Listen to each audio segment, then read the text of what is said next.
Assalamualaikum warahmatullahi wabarakatuh. Selamat berjumpa lagi di channel Jas Merah. Dalam kesempatan kali ini, saya akan menjelaskan tentang makrifat Sunan Kalijaga, bahwa Tuhan yang Maha Pengasih itu nyata adanya. Jagalah tetap jernih kesucian Tuhan itu. Ada orang yang mengaku bahwa dia mengenal Tuhan, tetapi budi pekertinya tidak patut. Bahwa pengendalian nafsu tak dipenuhi, mengesampingkan kesalehan. Orang yang benar-benar tahu mampu mengekang hawa nafsu. Siang malam penglihatannya dipelihara, tidak terpasung nikmatnya tidur. Bahwa Sunan Kalijaga pernah mengatakan bahwa wujud Tuhan itu sebenarnya sangat jelas, dan kejelasan yang tentu saja tidak dimaknai sebagaimana kejelasan benda. Kalau kejelasan benda dengan mudah dapat dilihat menggunakan indera mata,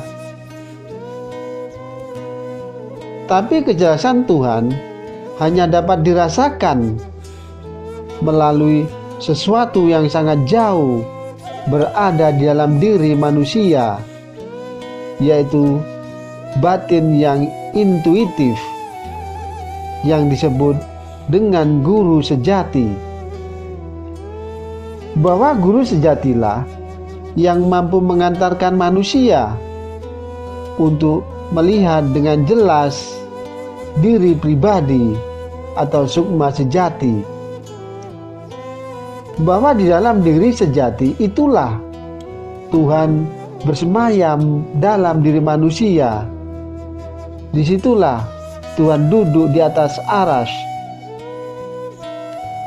Bahwa sukma sejati atau diri sejati berasal dari cahaya yang terpuji, yakni dari Nur Muhammad. Bahwa Nur Muhammad hanya ada satu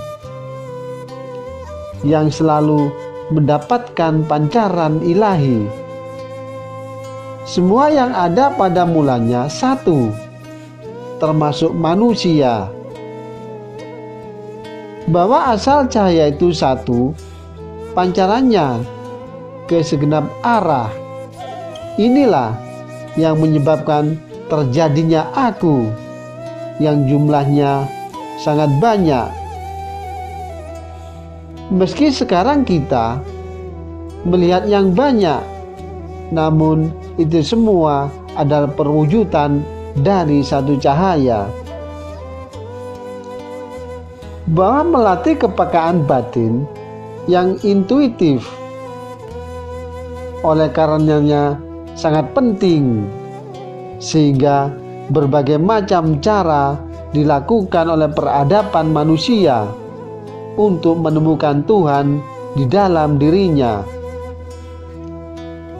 Bahwa misalnya dengan berhalawat atau mengadakan perjalanan spiritual ke tempat-tempat yang sepi, yang kemudian berzikir hingga dia merasakan kefanaan.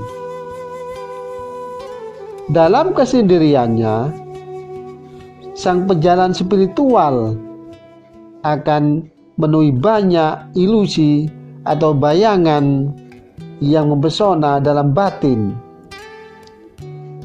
Namun dia tidak boleh menganggap bayangan itulah kenyataan Tuhan.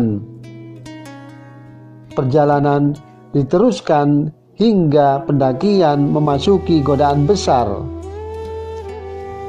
Bahwa dia ditawari berbagai macam kemudahan dunia, egonya yang masih melekat pada harta, takhta, dan wanita ditantang agar dituruti. Namun dengan imbalan, dia harus menghentikan perjalanannya.